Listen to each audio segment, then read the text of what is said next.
Kami dari kelompok 15 akan menjelaskan bagaimana proses dismisal. Perkenalkan, dan kalian. Nama saya Kaila Gania dengan NIM akhir 394.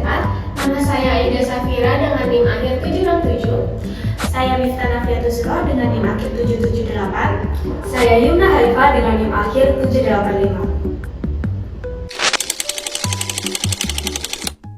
Yang pertama, kami akan membahas mengenai pengertian dismissal proses. Dismissal proses merupakan tahap awal dalam proses persidangan di Petun, di mana ketua pengadilan itu melakukan penelitian terhadap gugatan yang masuk untuk menentukan apakah gugatan tersebut dapat diterima atau tidak.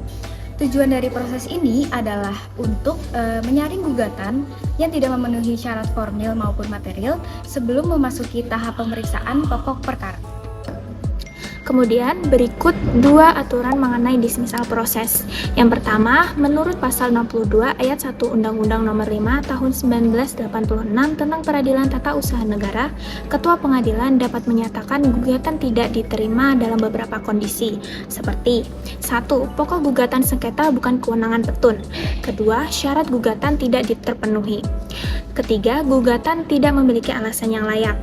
Yang keempat, tuntutan sudah dipenuhi oleh pejabat yang digugat.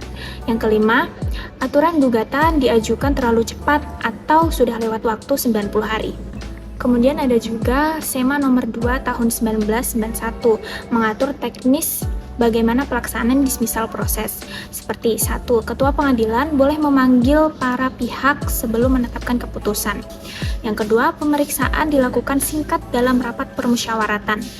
Yang ketiga, penetapan ditandatangani ketua dan panitera. Keempat, pihak yang tidak setuju bisa mengajukan perlawanan dalam waktu 14 hari. Jadi, terdapat 3 tujuan dari dismissal proses. Tujuan yang pertama yaitu menyaring gugatan yang tidak memenuhi persyaratan, di mana dalam hal ini terdapat 2 persyaratan. Yang pertama yaitu syarat formil, di mana hal-hal ini mencakup identitas para pihak, uraian dasar dari gugatan, dan juga tuntutan yang jelas.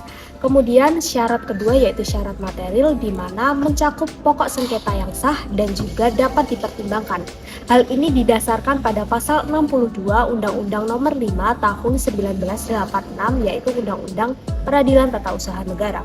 Tujuan yang kedua yaitu menghindari pemeriksaan perkara tidak layak, di mana hal ini mencakup yang pertama gugatan di luar kewenangan pengadilan Petun, kemudian gugatan tanpa alasan yang cukup atau dianggap prematur, dan juga gugatan yang melebihi tenggat waktu atau daluarsa. Tujuan yang ketiga yaitu memberikan efisiensi dari proses peradilan tersebut, di mana hal ini dimaksudkan untuk menghemat waktu, tenaga, dan juga biaya, serta dimaksudkan untuk mempercepat kepastian hukum bagi seluruh pihak. Sekarang kita masuk ke optimalisasi prosedur dismissal proses. Untuk mencapai efisiensi optimal, proses dismissal harus menyeimbangkan antara kecepatan dan ketelitian. Yang pertama adalah pemeriksaan bertahap.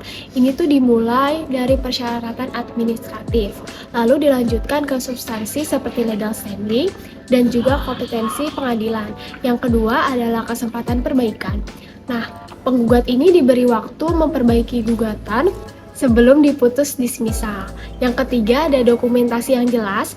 Jadi setiap keputusan dismissal itu harus memiliki alasan tertulis yang spesifik. Nah, yang terakhir adalah kepastian hukum cepat agar para pihak tahu cara penyelesaian perkara tanpa berlarut-larut. Sekarang kita masuk ke bentuk putusan. Putusan hakim itu alat yang sangat penting untuk menyelesaikan sengketa. Ini memberi kepastian hukum dan rasa keadilan. Yang pertama itu adalah putusan dismissal.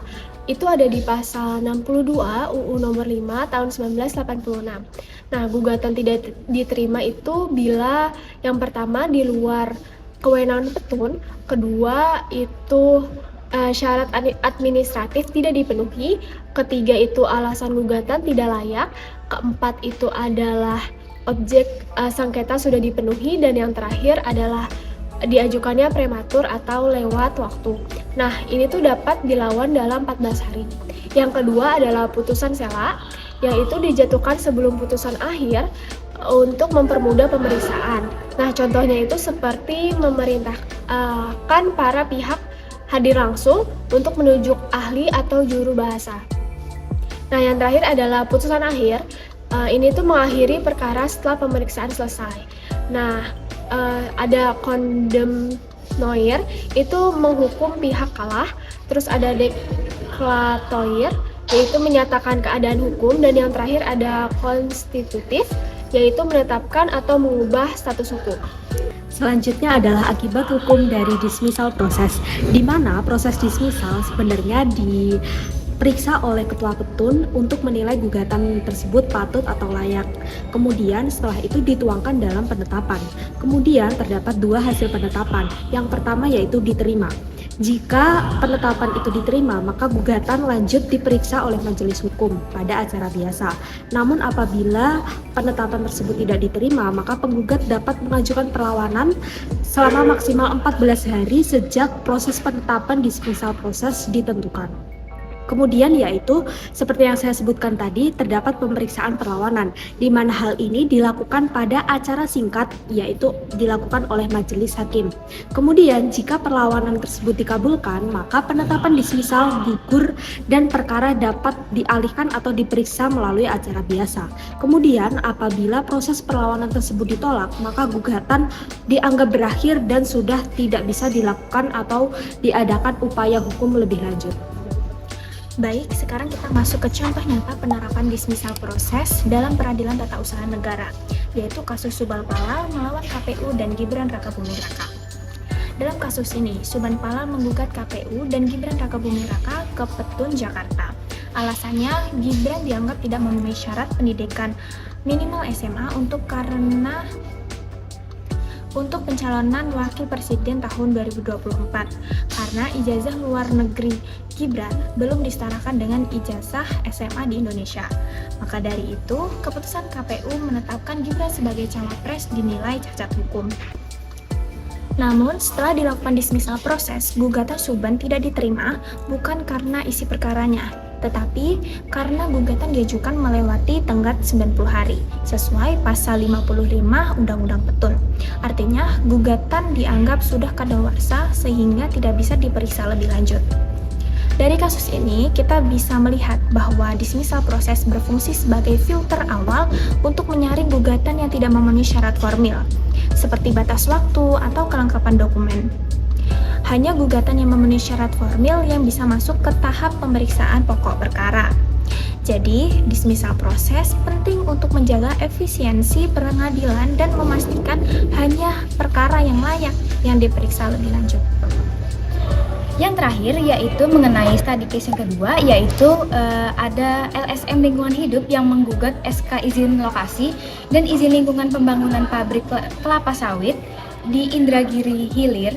Namun, salah satu objek gugatannya ternyata tidak pernah ada error in objecto.